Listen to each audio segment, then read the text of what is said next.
इस बुलेटिन के प्रस्तुत करता है टारगेट आईएएस कोचिंग। आपकी सफलता ही हमारा लक्ष्य।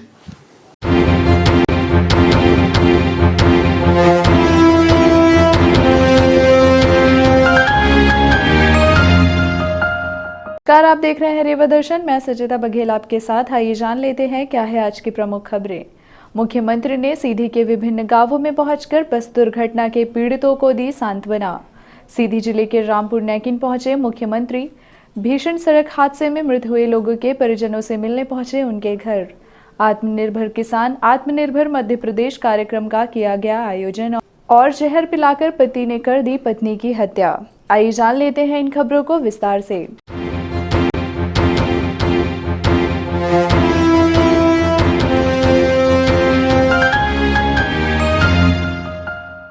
मुख्यमंत्री ने सीधी के विभिन्न गांवों में पहुंचकर बस दुर्घटना के पीड़ितों को दी सांत्वना। दुर्घटना पीड़ितों को हर संभव सहायता दी जाएगी की कही बात। मुख्यमंत्री ने दुर्घटना में मृतकों के परिजनों को दी 7-7 लाख रुपए की सहायता राशि। 16 फरवरी को भीषण बस हादसे में 50 यात्रियों की मौत होने के पश्चात मुख्यमंत्री शिवराज सिंह चौहान सीधी दुर्घटना में मृत हुए लोगों के घर जाकर उनके परिजनों को सांत्वना दी। मुख्यमंत्री ने कहा कि दुर्घटना पीड़ितों को सरकार की ओर से हर संभव सहायता दी जाएगी। दुख की इस घड़ी में हम सब दुर्घटना पीड़ितों के साथ हैं। मुख्यमंत्री ने भ्रमण के दौरान दुर्घटना में मृत व्यक्तियों के परिजनों को आर्थिक सहायता के रूप में 7-7 लाख रुपए के चेक भी अपने हाथों से प्रदान किए हैं। दोपहर 1:15 पर हवाई पट्टी रीवा पहुंचे। रीवा से हेलीकॉप्टर से प्रस्थान कर मुख्यमंत्री दोपहर 2 बजे सीधी जिले के रामपुर नैकिन पहुंच गए, जहां मुख्यमंत्री बस दुर्घटना के शिकार अर्थव गुप्ता के घर पहुंचे। उन्होंने मृतक श्री गुप्ता के परिजनों को सांत्वना दी। रामपुर नैकिन में मुख्यमंत्री ने सामुदायिक स्वास्थ्य केंद्र जाकर दुर्घटना में घायल व्यक्तियों की कुशलक्षेम जानी। उन्होंने अधिकारियों को दुर्घटना पीड़ितों के समुचित उपचार के भी निर्देश दिए। स्वास्थ्य केंद्र में उपचाररत विभा प्रजापति की कुशलक्षेम पूछी तथा दुर्घटना में उनके भाई दीपू प्रजापति की मृत्यु पर शोक व्यक्त किया। मुख्यमंत्री ने रामपुर नैकिन में भी दुर्घटना में मृत विमला देवी के घर जाकर उनके परिजनों से भेंट की। इसके बाद मुख्यमंत्री सड़क मार्ग से चुरहट पहुंचे। मुख्यमंत्री ने चुरहट में रामनगर मोहल्ले में दुर्घटना में मृत श्यामलाल साकेत के परिजनों को सांत्वना दी। उन्होंने मृतक की पत्नी शांति साकेत, पुत्री कल्पना साकेत, पुत्र आकाश साकेत तथा आशीष साकेत को सांत्वना दी। उन्होंने कहा कि बच्चों की शिक्षा का पूरा प्रबंध सरकार करेगी। इसके बाद मुख्यमंत्री ग्राम पचोखर पहुंचे। यहां उन्होंने मृतका खुशबू पटेल के घर जाकर परिजनों को सांत्वना दी। मुख्यमंत्री ने ग्राम पडरिया में मृतक अनिल पटेल तथा ग्राम कुकड़ीछर में मृतक अमर ज्योति साकेत के घर जाकर उनके परिजनों को सांत्वना दी। मेरी बहन बोली मेरा भाई तो नहीं मिलेगा पर मुझे नौकरी चाहिए, तो बोले हैं हाँ नौकरी दिलाएंगे, वादा करते हैं। मैं मेरा भाई और मेरी बहन जा रहे थे सीधी से सतना पेपर देने, साथ में था तो बहन मिल गई, भाई की मौत हो गई। बोले हैं कि देंगे, पक्का वादा करते हैं, आश्वासन दिए हैं, अब पता नहीं क्या करते हैं। मुख्यमंत्री के भ्रमण के समय राज्य मंत्री पिछड़ा वर्ग अल्पसंख्यक कल्याण एवं ग्रामीण विकास मंत्री राम खिलावन पटेल, सांसद सीधी रीति पाठक, विधायक सीधी केदारनाथ शुक्ला, विधायक चुरहट शरतेंद्र तिवारी, इंद्र शरण सिंह, सुभाष सिंह तथा अन्य जनप्रतिनिधिगण उनके साथ रहे। मुख्यमंत्री के साथ रीवा संभाग के commissioner Rajesh Kumar Jain, IG Umesh Joga, DIG Anil Singh Kushwaha, collector Ravindra Kumar Chaudhary, police अधीक्षक पंकज कुमावत तथा अन्य अधिकारी मौजूद रहे। वहीं पत्रकारों ने भी इस हादसे में मृत हुए कुछ लोगों के परिजनों से बात की तो उनकी मांग ये थी कि इस हादसे में अपनी जान गंवा चुके हैं वो तो वापस नहीं लौट सकते, लेकिन परिवार और उनके बच्चों के परवरिश के लिए नौकरी एवं पढ़ाई लिखाई का खर्चा सरकार वहन करे। वहीं मुख्यमंत्री ने भी आश्वासन दिया है कि परिवार की हर संभव मदद की जाएगी। दुर्घटना में लापता अपनी नातिन का दर्द बयां करते हुए वृद्ध ने व्यवस्था पर भी कई सवाल उठाए। आप सुनिए इस वृद्ध का क्या कहना है। 1000 दे ला, 10 कराई का 5000 दे ला, 2 लाख दे ला, का जीवना हमारा बचा दे, हमार जीवना ना बचा दे। तनी सर की सड़क बनवाए साल का पैसा लग जाई तो भाई कमाई कर डाल दे बैंकन में, कहीं के दादा का कमाई आई है, बाबा का कमाई आई। आज कितनी छती भाई, वो छत का कौन निगरानी का करैया नहीं आई। नातिन आई हमारे, नातिन से बड़ी का बिटिया, बेटवा से बड़ी का नातिन रुआ होता। परीक्षा दे जा रही, अब एक जने का कॉलेज खोल दे हुआ लखनऊ, तो मंत्री मिनिस्टर का न जाई हुआ लखनऊ कि गरीबन का पहुंची। नर्स अब कहाँ मिली, कहा था अब अल्लाह। अरे कब आई, जब परान यहाँ सबका निकाल जाई तब आई, पराने नहीं निकाल लाख, यही में झूली थे। अब जई बताई पुलिया में न गाड़ी नहर में न गए, जब चौड़ी नहर का रोड बनी होत तो गाड़ी कलथत या ट्रक कलथत या मारुति कुछ भी कलथत, तो रोड है मरा जब 2 कलथना 3 कलथना खा तब न जाल नहर बा छुइया घाटी का बात बताइला है कि 30 दिन का महीना होता है, 31 दिन का महीना होता है, 2 दिन 3 दिन जाम खुली, बाकी जाम लगा रहा था। काहे लगा रहा था जाम? प्रशासन क्या कह रहा है? प्रशासन का कह रहा है, प्रशासन है रहा है। अब कहे न का मुख्यमंत्री बाघ बिलारी न मनाई नहीं। हाँ 4 जने की बनाए सुहा बना था। हमारा गंभीर प्रजापति नाती न्याय हमारा बनो पहुना आई राजकली बिटिया। सीधी जिले के रामपुर नैकिन पहुंचे मुख्यमंत्री। भीषण सड़क हादसे में मृत हुए लोगों के परिजनों से मिलने उनके घर पहुंचे और हर संभव मदद दिलाए जाने का आश्वासन दिया है। 16 फरवरी को सीधी जिले के शारदापटना गांव में सुबह 8:30 बजे नहर में बस के गिर जाने से बस में सवार तकरीबन आधा सैकड़ा से अधिक यात्रियों की मौत हो गई। वहीं चालक सहित 7 लोग किसी तरह से अपनी जान बचाकर नहर से निकलने में कामयाब रहे। इस भीषण सड़क हादसे के बाद पूरे देश प्रदेश में शोक की लहर है। ऐसा माना जा रहा है कि अभी भी कुछ लोग लापता हैं जिनकी तलाश की जा रही है। इस हादसे में एक 6 माह के मासूम बच्चे ने भी अपनी जान गंवाई है। वहीं इस भीषण घटना को लेकर देश के प्रधानमंत्री, गृह मंत्री व मुख्यमंत्री सहित तमाम बड़े नेताओं ने गहरा दुख जताया और हादसे का शिकार हुए मृतक के परिजनों एवं घायलों की यथासंभव मदद दिए जाने का आश्वासन भी दिया है। सीधी जिले में हुए भीषण सड़क दुर्घटना के बाद प्रदेश के मुखिया शिवराज सिंह चौहान रामपुर नैकिन पहुंचे और मृतकों के परिजनों से मिलकर उन्हें ढाढ़स बंधाया तथा दुर्घटना में मृत हुए लोगों के परिजनों से मिलकर हर संभव मदद दिए जाने का आश्वासन दिया। वहीं दूसरी तरफ शासन प्रशासन की मंशा और कार्यप्रणाली पर भी सवाल उठ रहे हैं कि आखिरकार शासन प्रशासन तभी क्यों जागता है जब कोई बड़ा हादसा हो जाता है। इसके पूर्व क्यों व्यवस्थाओं पर ध्यान नहीं दिया जाता। सवाल यह उठता है कि 32 सीटर बस में सवार होकर 60 से ज़्यादा लोग सतना की तरफ आ रहे थे। कई थाने व वरिष्ठ अधिकारियों के मुख्यालय भी सामने आए, बावजूद इसके कोई देखने वाला नहीं मिला। इस तरह की घटनाएं आए दिन देखने को मिलती हैं, बावजूद इसके जिम्मेदार इस ओर कोई ध्यान नहीं देते। यही कारण है कि इस तरह के भीषण हादसे होते हैं जो दिल को दहला देने वाले हैं। अब सवाल यह उठता है कि आखिरकार जिम्मेदार कब अपनी जिम्मेदारी का निर्वहन सही तरीके से करेंगे। भीषण सड़क हादसे के बाद प्रदेश के मुख्यमंत्री शिवराज सिंह चौहान ने स्वयं रामपुर नैकिन पहुंचने से पहले भोपाल में ही मीडिया से मुखातिब होते हुए कहा कि यह घटना अत्यंत दुर्भाग्यपूर्ण है। इस हादसे में जिन भाई बहनों ने अपनी जान गंवाई है उन्हें जिंदगी तो नहीं दी जा सकती, लेकिन उनके परिजनों की जिंदगी को आसान बनाने की दिशा में हर संभव प्रयास किया जाएगा। साथ ही घटना की मूल वजह जानने का भी प्रयास किया जाएगा। मैं थोड़ा जल्दी इसलिए जा रहा हूँ कि मुझे सीधी पहुँचना है। मैं कल ही जाना चाहता था, लेकिन क्योंकि रेस्क्यू ऑपरेशन चल रहा था और बीच में जाने पे थोड़ा व्यवधान आता, ये भी विचार मेरे मन में आया, इसलिए मैंने अपने आप को रोका। हमारे दोस्त मंत्री साथी गए थे। अत्यंत दुर्भाग्यपूर्ण घटना है और ऐसे समय मैं बैठा नहीं रह सकता। मैं कुछ परिवारों से भेंट करूंगा, जानकारियां लूंगा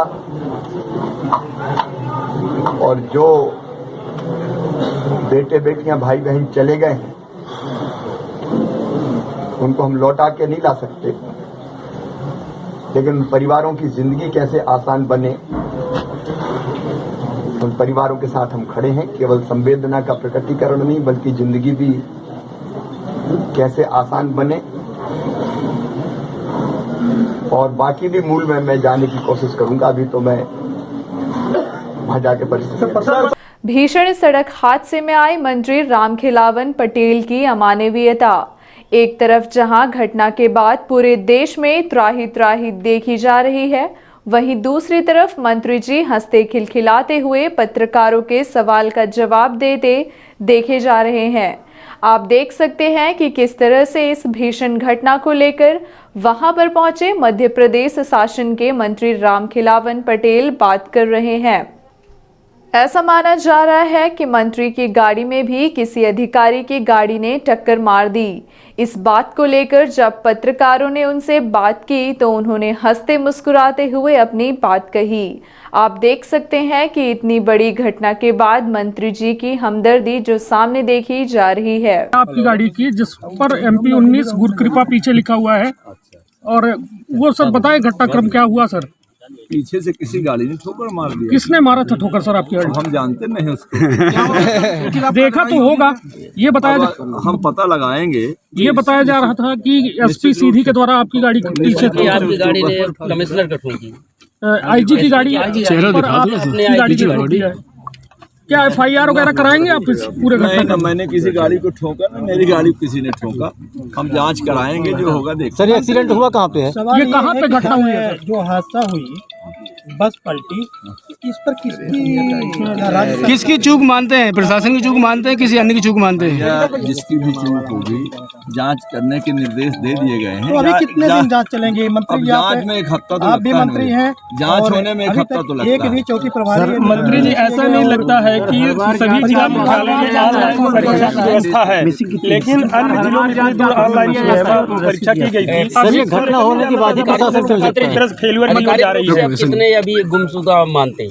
अभी कितने लोग लापता हैं जिनकी तलाश? 71 लोगों की डेड बॉडियां मिल चुकी हैं। अभी कितने लोगों की तलाश जारी है? अभी 2-3 लोग ऐसे हैं जो कह रहे हैं कि मेरे परिजनों का पता नहीं है जी। भी रेस्क्यू जारी है। मंत्री जी, आपकी गाड़ी का नंबर है MP 19 BB 9214, जिस गाड़ी पर ठोकर लगी है पीछे, आप ही की गाड़ी नंबर है ये? हाँ, गाड़ी हम देख ही लेते हैं, सामने में खड़ी।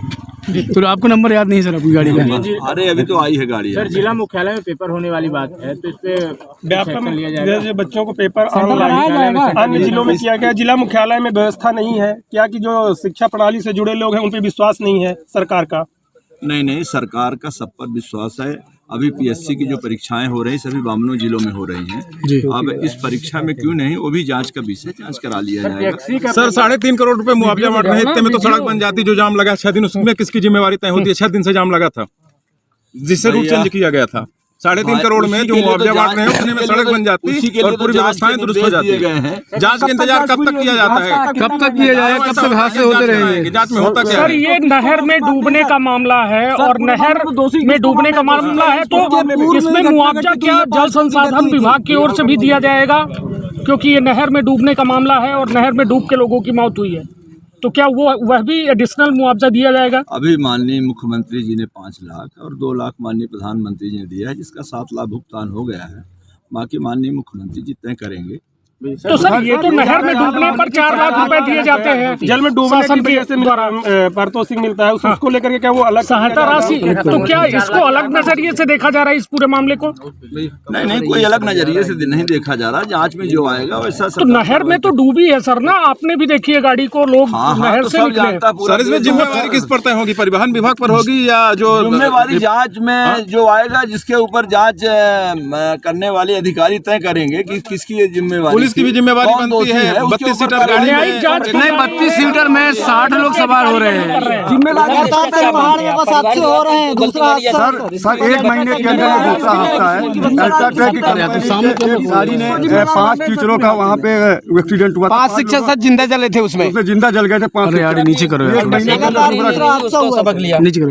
नहीं, ये जांच का विषय है। जांच में जो आएगा, निश्चित रूप से जो दोषी होगा उसके खिलाफ कार्रवाई। आपके ही कर्मचारी और अधिकारी सरकारी जांच कर रहे हैं, क्या न्यायिक जांच के लिए आप लोगों ने? न्यायिक जांच हो रही है मंत्री जी, जांच के बाद जिंदगी तो वापस नहीं आएगी इन चावल लोगों कब की। जाएगा नहीं, जिंदगी तो वापस नहीं सर, आपके आने के आधा घंटे पूरा जाम खत्म हो गया, 5 दिन से जाम नहीं हटा, जिसका नतीजा है कि इन चावल लोग जान चली गई। क्या बोलते हैं? ये 5 दिन से शासन क्या कर रहा था? 5 दिन से शासन प्रशासन क्या कर रहा था कई सर? बार जाम लगा है, हम भी सिंगरौली से लौट सर मगर ये लगातार 5 दिन से जाम था, आपकी गाड़ी आने के में आधे घंटे पूरा जाम खुल गया है। मुख्यमंत्री महोदय को आना होता है, जाम खुल जाता है। नहीं, जनता के लिए जाम। मैं 2 बार यहाँ से आके गया हूँ, तो बाई हिनौती चला गया हूँ, तो बाई गुड़ चला गया हूँ, तो कहीं मैंने वहाँ जाम लगा था कि नहीं लगा था जानकारी नहीं थी, पर अक्सर जाम लग जाता है। चलिए ठीक है, ठीक है। जाम लगने से लोगों की जान जा रही है। नहीं, प्रशासन ने क्या लिया? माननीय मुख्यमंत्री जी के संज्ञान में वो विषय ला दिया गया है, निश्चित रूप से उसमें। मंत्री जी, मेरा एक छोटा सवाल, अल्ट्राटेक कंपनी है, सबसे ज्यादा उस सड़क का उपयोग करती है, रीवा मरकंटक मार्ग है, इतना जरूरतमंद मार्ग होने के बाद भी इतना सब कुछ ढीला ढाला क्यों है? हम मानते हैं कि अल्ट्राटेक कंपनी भी उस रोड का उपयोग करती है। यार सिंगरौली जो बड़े बड़े टेलर जाते हैं, सिंगरौली भी जाते हैं। कोई सर, सरकार इस घटना से क्या सीख ले रही है, क्या करेगी, क्या बदलाव होंगे? कोई भी घटना होती है उससे सरकार सीख लेती है, उसका निराकरण करने का क्या सीख ली है? एग्जाम जिला मुख्यालय में माननीय मुख्यमंत्री जी हमारे अति संवेदनशील हैं, निश्चित रूप से कोई भी मामला उनके संज्ञान में आता है तो उसका निराकरण करने का। क्या राज्य परिवहन विभाग पर कोई कार्रवाई होगी? राज्य परिवहन विभाग जांच में जो दोषी होगा उसके ऊपर कार्रवाई होगी। ठीक, बहुत बहुत धन्यवाद। आत्मनिर्भर किसान आत्मनिर्भर मध्य प्रदेश कार्यक्रम का किया गया आयोजन। आदर्श विकास खंड के तौर पर रीवा का चयन होने के पश्चात कृषि महाविद्यालय में विज्ञान प्रशंसक व नर्मदा घाटी विकास राज्य मंत्री स्वतंत्र प्रभार भरत सिंह कुशवाहा द्वारा उद्यानिकी एवं खाद्य प्रसंस्करण कृषक प्रशिक्षण शिविर तथा उद्यानिकी प्रदर्शनी का शुभारंभ किया। कार्यक्रम में पहुंचे मंत्री भरत कुशवाहा सहित पूर्व मंत्री व रीवा विधायक राजेंद्र शुक्ल समेत अन्य अधिकारियों ने पहले प्रदर्शनी का निरीक्षण किया। तत्पश्चात मंच पर पहुंचे, जहां पूजा अर्चना के साथ कार्यक्रम की शुरुआत की गई। उद्यानिकी प्रशिक्षण अवसर पर पूर्व मंत्री राजेंद्र शुक्ला, सिमरिया विधायक KP Tripathi, collector doctor Ilaiyaraaja T, जिला पंचायत सीईओ स्वप्निल वानखेड़े समेत अन्य कृषि अधिकारी एवं वैज्ञानिक उपस्थित रहे। इस दौरान कृषि मंत्री भरत सिंह कुशवाहा ने कहा कि पूर्व मंत्री राजेंद्र शुक्ल के प्रयासों से इस प्रशिक्षण के लिए रीवा का चयन हुआ है। राजेंद्र शुक्ल ने कहा कि मंत्री बनने के बाद भारतीय जनता पार्टी के विधायक अपने घर जैसा कार्य करते हैं और रीवा जिला का चयन होना हमारा सौभाग्य है। एक उद्यानिकी के क्षेत्र में हमें किसानों को अवेयर करना है, क्यों बगैर उद्यानिकी के फसलों के उत्पादन के बगैर किसानों की आय दुगनी नहीं हो सकती है, किसान आत्मनिर्भर नहीं बन सकता है। और उद्यानिकी की फसलों को भी किसान जब अपनाएंगे तो निश्चित रूप से आय में भी वृद्धि होगी, तो किसान आत्मनिर्भर बनेगा। किसान जब हमारा आत्मनिर्भर बनेगा तो हमारा मध्य प्रदेश आत्मनिर्भर बनेगा, देश आत्मनिर्भर बनेगा। इसके लिए मॉडल विकास खंड के रूप में उद्यानिकी के क्षेत्र में मध्य प्रदेश में 20 ब्लॉकों का जो चयन हुआ है, उसमें रीवा ब्लॉक का भी चयन हुआ है। और उसी के तहत उद्यानिकी का एक कार्यक्रम था, किसानों की संगोष्ठी थी, प्रशिक्षण था। उसमें माननीय विधायक जी, हमारे पूर्व मंत्री जी राजेंद्र शुक्ल जी, अन्य जनप्रतिनिधिगण सभी इकट्ठे हुए थे और किसानों को विस्तार से उद्यानिकी के क्षेत्र में जानकारी दी गई। और उद्यानिकी के क्षेत्र में सरकार का ऐसा मानना है, माननीय मुख्यमंत्री जी इस दिशा में बहुत अच्छी तीव्र गति से किसानों के लिए अनुदान सब्सिडी पर काफ़ी कुछ बजट में प्रावधान कर रहे हैं। इसलिए किसान भाइयों से निवेदन है, अपील है कि उद्यानिकी के क्षेत्र में वो जुड़ें, उद्यानिकी की फसलों का उत्पादन बढ़ाएं। जब उत्पादन बढ़ेगा तो निश्चित रूप से, जैसा मैंने कहा, बाज़ार में भी एक अच्छा स्थान मिलेगा और अपने उत्पादन का भी प्रोसेसिंग कर सकेंगे। ये विपक्ष के पास कुछ कहने को है ही नहीं है, ये लोग ऐसे हैं, इनकी मानसिकता ही ठीक नहीं है।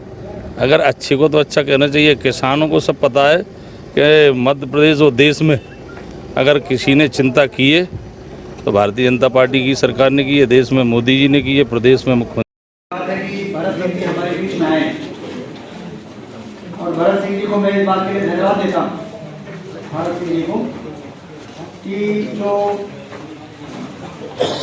हर संभाग में 2 ब्लॉक उनको चयन करना था कि हॉर्टिकल्चर मिशन के लिए कौन से 2 ब्लॉक चयन किए जाएं। तो रीवा संभाग में उन्होंने रीवा ब्लॉक का चयन किया है, इसके लिए मैं आपको धन्यवाद देता हूँ। तो बहुत सही समय पे ये कार्यक्रम शुरू हो रहा है, क्योंकि रीवा जो आज से 15 साल पहले सिंचाई न होने के कारण बहुत ही खेती के मामले में, किसानी के मामले में, बागवानी के मामले में पिछड़ा हुआ था, वो बहुत तेजी से आगे निकला है। अब हमारे यहाँ के किसान पंजाब के किसानों की बराबरी कर रहे हैं। किसानों को पानी मिल जाए और बिजली मिल जाए, खाद और बीज मिल जाए तो क्रांति ला सकते हैं। लेकिन जब जहर पिलाकर पति ने कर दी पत्नी की हत्या। मामला समान थाना क्षेत्र का है। इस मामले में पुलिस ने पति के खिलाफ हत्या का प्रकरण दर्ज कर लिया है। जानकारी के मुताबिक बेटी के बयान के बाद तकरीबन 1.5 माह बाद मामले का सच सामने आया। इससे पहले पुलिस इस मामले को आत्महत्या मान रही थी। महिला की मौत संदिग्ध परिस्थितियों में जहर का सेवन करने से हुई थी, जिसके बाद पुलिस इस मामले की जांच पड़ताल पर जुटी हुई थी। हालांकि घटना के 1.5 माह बाद पुलिस ने हत्या का मामला दर्ज किया है। जानकारी के मुताबिक महिला की हत्या करने वाला कोई दूसरा नहीं बल्कि महिला का पति ही था, जिसके खिलाफ पुलिस ने हत्या का केस दर्ज कर लिया है। जानकारी के मुताबिक मृतिका साधना त्रिपाठी की उम्र 37 वर्ष थी। महिला की 26 दिसंबर को जहर सेवन करने से मौत हो गई थी, जिसके बाद पुलिस जांच में इस घटनाक्रम को आत्महत्या मान रही थी। लेकिन जब पुलिस ने मृतिका साधना की 13 वर्षीय बेटी व उसके रिश्तेदार के बयान दर्ज किए तो पूरा मामला कुछ और ही सामने आया, जिसमें महिला के पति द्वारा ही उसके साथ मारपीट करते हुए निर्दयता पूर्वक उसको जहर पिला दिया गया था। महिला की हालत खराब होने पर मां बेटी को एम्बुलेंस की मदद से उपचार के लिए संजय गांधी अस्पताल लाया गया, जहां महिला की मौत हो गई थी। वहीं इस घटना के बाद आरोपी पति मोबाइल बंद करके गायब हो गया है, जिसका अभी तक कोई पता नहीं चल रहा। पति मूल रूप से यूपी के प्रतापगढ़ का रहने वाला है और रीवा बाणसागर कॉलोनी स्थित घर बनाकर रह रहा था। जानकारी के मुताबिक आरोपी पति ने न्यायालय में पत्नी से तलाक लेने केस भी लगाया हुआ था। प्रतापगढ़ न्यायालय में मामले की सुनवाई हुई और न्यायालय ने इतनी जल्दी तलाक देने से इनकार करते हुए 2 साल तक पति को पत्नी के साथ ही रहने का आदेश दिया था, जिसके बाद से वह पत्नी के साथ बाणसागर कॉलोनी में रहता था। विवेक त्रिपाठी और साधना त्रिपाठी घर में थे, बच्चे बाहर खेल रहे थे। अचानक साधना त्रिपाठी के चिल्लाने की आवाज़ आई तो बड़ी बच्ची अंदर गई, देखी पापा पन्नी में पन्नी पहने हाथ में और कुछ पिला रहे हैं। और उसके बाद पापा द्वारा बोला गया मम्मी तुम्हारी मर जाएगी, कह के वहाँ से घर से निकाल लिए। जब उल्टी होने लगी तो बच्ची ने फ़ोन लगाया, लेकिन फ़ोन स्विच ऑफ आया। उसके बाद वो 108 करके हॉस्पिटल ले गई संजय गांधी और किसी को इन्फॉर्म नहीं की। इलाज चलता रहा। तीसरे दिन वहाँ संजय गांधी में मृत्यु हो गई। और फिर उसके बाद मर्ग जांच, पीएम पंचनामा ये सब हुआ और परिजनों के रिश्तेदारों के कथन हुए, पीएम रिपोर्ट मिली। उस पर से बात निकल के आई कि पति का पूर्व में भी झगड़ा वाद चलता था और उसने कुछ दिन पहले प्रतापगढ़ में, बेसिकली प्रतापगढ़ के रहने वाले थे, वहाँ पे डाइवोर्स का भी केस रजिस्टर कर रखा था और इनका आपस में विवाद चलता रहता था। और जांच में पाया गया कि पति द्वारा जहर मारने के उद्देश्य से पिला दिया गया है और उसके बाद से वो फरार है। ये कहाँ रहने वाला था? ये बाणसागर के पास लगा हुआ, वहाँ से कॉलोनी से वहाँ पे घर है, वहीं रहते थे। महंगाई के विरोध में एनएसयूआई का प्रदर्शन। एनएसयूआई संगठन के पदाधिकारियों ने भैंस के आगे बीन बजाकर जताया विरोध।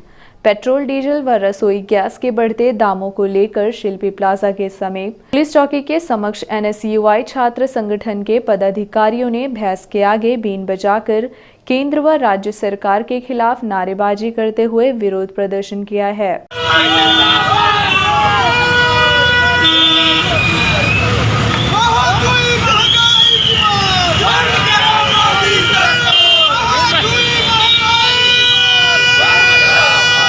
विरोध प्रदर्शन कर रहे युवा कांग्रेस जिला उपाध्यक्ष आलोक मिश्रा ने कहा कि देश की जनता महंगाई की मार से त्रस्त है। वहीं केंद्र व प्रदेश में बैठी भाजपा सरकार के कानों में जूं नहीं रेंग रही।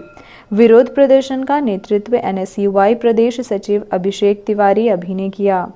महंगाई के विरोध में अनोखा प्रदर्शन कर रहे NSUI पदाधिकारियों ने कहा कि पिछले 8 महीने में पेट्रोल की कीमत में 20 तक की बढ़ोतरी हो चुकी है।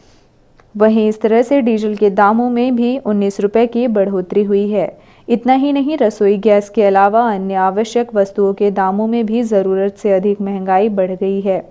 बढ़ रही महंगाई की मार में आमजन हलाकान है। छात्रों ने आरोप लगाया है कि महंगाई बढ़ाकर सरकार अडानी और अंबानी को खुश कर रही है। बात करें रसोई गैस के दामों की तो पिछले 6 महीने में 175 रुपए की बढ़ोतरी की गई है और अब वर्तमान में रसोई गैस का दाम 853 रुपए तक पहुंच गया है। देश भर में पेट्रोल, डीजल व रसोई गैस के बढ़ते दामों को लेकर NSUI ने आज भैंस के आगे बीन बजाकर प्रदर्शन किया है। NSUI ने यह विरोध जताते हुए मांग रखी है कि आज देश कोरोना काल के बाद आज विपरीत परिस्थितियों में थोड़ा बहुत राहत की सांस जब लिया, तो आज जो देश की केंद्र में बैठी बीजेपी सरकार और प्रदेश में बैठी बीजेपी सरकार जनता को लूटने व ठगने का काम कर रही है। आज पिछले 6 महीनों में गैस 175 रुपये बढ़ हो गई है। पिछले 8 महीनों में पेट्रोल 20 रुपये बढ़ गया है। पिछले 8 महीनों में डीजल 19 रुपये बढ़ गया है। आज रीवा में सबसे महंगा पेट्रोल है 99.54, मतलब 100 पहुँच गया है। पावर वाला 104 पहुँच गया है। तो प्रदेश में सबसे महंगा पेट्रोल रीवा को मिलता है। आखिर यह गुनाह है रीवा की जनता ने क्या किया है, मध्य प्रदेश की जनता ने क्या किया कि मध्य प्रदेश में आज सबसे ज़्यादा पेट्रोल और डीजल के दाम हैं। हम मांग करते हैं कि जो नींद में सोई हुई सरकार है उसको इस अनोखे विरोध के माध्यम से जगाने का काम करने का प्रयास कर रहे हैं। अगर सरकार आगे नहीं जागती है, NSUI देश भर में उसके हम मार्गदर्शन में उसके साथ विरोध प्रदर्शन करेंगे। सरकार को इसमें होश आना चाहिए। जनता आज किस संकट में है। तेल 1 लीटर डराव 100 रुपये का पड़ता है। तो कहीं ना कहीं आज जनता को लूटने और ठगने का काम किया जा रहा है। उसका विरोध NSUI हमेशा करेगी। इस बीच उपस्थित हमारे युवा कांग्रेस के आलोक मिश्रा जी थे, IT सेल के पदाधिकारी थे, युवा कांग्रेस के विधानसभा उपाध्यक्ष अनुज पांडे जी थे। मैं चाहता हूं कि हम सब जो भी युवा हैं, जनता इसका विरोध करे, आगे इसकी लड़ाई लड़े, तभी ये महंगाई से हम पार पा सकते हैं। JP सीमेंट प्लांट में कंपनी की लापरवाही के कारण श्रमिक की हुई मौत पर मचा बवाल। संजय गांधी अस्पताल में भी भारी पुलिस बल रहा मौजूद।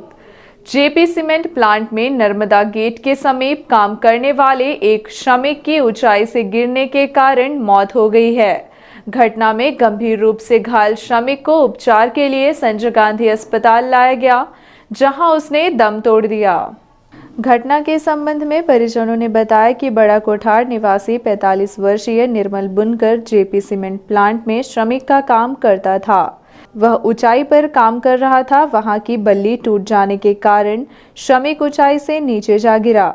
गंभीर रूप से घायल निर्मल बुनकर को उपचार के लिए संजय गांधी अस्पताल लाया गया, जहां उसकी मौत हो गई। घायल की मौत होने पर परिजनों ने JP प्रबंधन पर लापरवाही का आरोप लगाते हुए हंगामा खड़ा कर दिया। स्थिति को देखते हुए भारी पुलिस बल संजय गांधी अस्पताल पहुंचा, जहां पुलिस एवं प्रशासनिक अधिकारियों के काफी समझाइश के बाद मृतक के शव को PM के लिए संजय गांधी अस्पताल के शवगृह में रखवाया गया है। परिजनों की मांग है कि मृतक के परिजनों को नौकरी सहित मुआवजा दिया जाए। इसके लिए JP प्रबंधन सहित परिजनों के बीच बैठक होने की बात कही गई है। ये क्या है कि हम जो है तो वहाँ पर सीमेंट मजदूर एकता यूनियन है हमारा, उसके हम महामंत्री हैं। तो ये मजदूर के नाते हमारे जो है साथी हैं। मैं भी वहाँ मजदूर था और ये भी मजदूर हैं, तो हम साथी हैं। ये घटना क्या हुई थी कि रॉ मिल एरिया है जहाँ पत्थर पिसता है, वहाँ पर ये जो है तो साफ़ सफाई काम कर रहे थे। उसके बाद ये जो है तो वहाँ पर काफ़ी कचरा जमा हुआ था और कचरे के नीचे जो प्लेटफॉर्म था वो सड़ा हुआ था। तो कचरे के पास जैसे ही ये गए वहाँ साफ़ सफाई करने, वैसे ही ये जो प्लेटफॉर्म जो है धंसा नीचे और ये जो है लगभग जो है तो 25 फीट नीचे गए, जिसकी वजह से इनके जो है कमर में चोट आई और 2 जगह से रीढ़ की हड्डी की टूटी, अनकॉन्शियस हो गए। फिर जाके JP अस्पताल वहाँ हम लोग ले गए, वहाँ से फिर यहाँ ले आए कैजुअल्टी में, फिर MRI कराया। उसके बाद जो है जैसे MRI कराने के बाद फुर्सत हुई वैसे ही तत्काल जो है तो इनकी डेथ हो गई। ICU ले जाते समय इनकी डेथ हो गई। सर हम चाहते हैं पूर्व में जिस तरह से आसपास की जो इंडस्ट्री है उनमें जो है तो मजदूरों के साथ ये जो घटनाएं दर्दनाक घटनाएं होती हैं उसमें जो परिजन को लाभ मिलता है कंपनसेशन और नौकरी वो सारी चीज़ें जो है सुविधा मुहैया कराई जाए। इसकी जिम्मेदारी शासन प्रशासन और प्रबंधन की भी होनी चाहिए। देखिए अभी हमारी तहसीलदार महोदय से बात हुई है, टीआई महिया महोदय से बात हुई है। उन्होंने कहा है कि कल हम जो है तो एक वार्ता बुलाएंगे, इसमें प्रबंधन के लोग भी रहेंगे, प्रशासन के लोग भी रहेंगे और आप यूनियन प्रतिनिधि से भी के लोग भी रहेंगे और तीनों पक्ष जो है त्रिपक्षीय वार्ता करके समाधान का रास्ता निकाल कर जो है तो आगे जो है तो बातचीत करके कुछ निराकरण करेंगे। ये उनका जो है तो आश्वासन है प्रशासन के। मृतक का नाम निर्मल बुनकर। हाँ, अभी जानकारी हमको प्राप्त हुई है कि निर्मल बुनकर नाम के रॉ मिल में काम करता था जेपी प्लांट पे, वहीं पर उसकी गिर करके मृत्यु हो गई है। पेशेंट जीवित था। यहाँ पर संजय गांधी जब लाया गया है तो यहाँ बताया गया कि इलाज के दौरान ही उसकी मृत्यु हो गई है। फिलहाल बॉडी को अभी मर्चुरी में शिफ्ट करा दिया गया है। पीएम की कार्यवाही कल पर की जाएगी। अभी तो बात नहीं हो पा रही है, कुछ उनके साथी और संघ के लोग यहाँ पर हैं, परिजनों से बात नहीं हो पाई, ना मुलाकात हो पाई उनसे। संघ के लोग अभी अपनी बात कर रहे हैं प्रबंधन से, जैसे भी बात होगी वह कुछ अग्रिम कार्यवाही की जाएगी। चोरी की वारदात का सिटी कोतवाली पुलिस ने किया खुलासा। चोरी किए गए सामान के साथ 2 चोर किए गए गिरफ्तार। घटना 1 फरवरी की रात्रि की बताई जा रही है, जहां सिटी कोतवाली थाना क्षेत्र अंतर्गत तरहटी स्थित एक घर को रात्रि में अज्ञात बदमाशों द्वारा चोरी के लिए निशाना बनाया गया था और मुख्य दरवाजे के ताले को तोड़कर घर के अंदर रखा DSLR video camera, 3 mobile, TV, setup box, सोने चांदी के जेवरात जिसमें मंगलसूत्र, अंगूठी, चैन व नकदी रकम चोरी कर चोर चंपत हो लिए थे। लाखों रुपए का सामान चोरी की वारदात के बाद फरियादी की रिपोर्ट पर थाना सिटी कोतवाली में अज्ञात बदमाशों के विरुद्ध चोरी का अपराध दर्ज किया गया।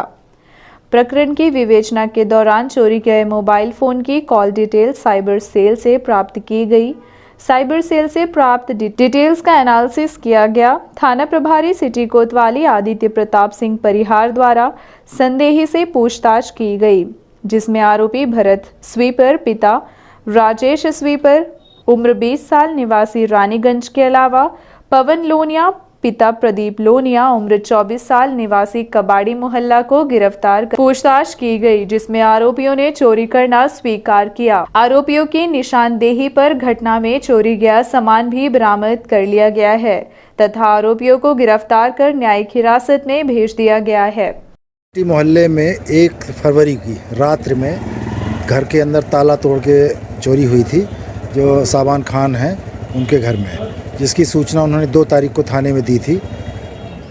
इस पर अपराध पंजीबद्ध कर विवेचना की गई थी, जिसमें कि एक कैमरा और कैश गया था, सोना चांदी की जेवरात गए थे, मोबाइल गए थे, करीब 1-1.5 लाख रुपए का सामान चोरी हुआ था, जिसमें अपराध पंजीबद्ध कर विवेचना की गई। विवेचना के दौरान 2 आरोपियों को पकड़ा गया है, जिनके पास से पूरी संपत्ति जितना चोरी गया था पूरा जब्त कर लिया गया है। तो जो अपराधियों में एक पवन लोनिया है जो कि कबाड़ी मोहल्ले का है और एक भारत स्वीपर है जो कि पन्ना ज़िले का रहने वाला है, पन्ना का, यहाँ पर रेलवे में नौकरी करता है और वहीं गुड़हर में रहता है। इन दोनों को गिरफ्तार कर जेल भेज दिया गया है। इनके भारत के खिलाफ तो जो पन्ना का रहने वाला है उसके खिलाफ तो कई अपराध हैं और जो पवन लोनिया है उसके खिलाफ कोई अपराध नहीं थी, पहली घटना उसमें शामिल रहा है वो।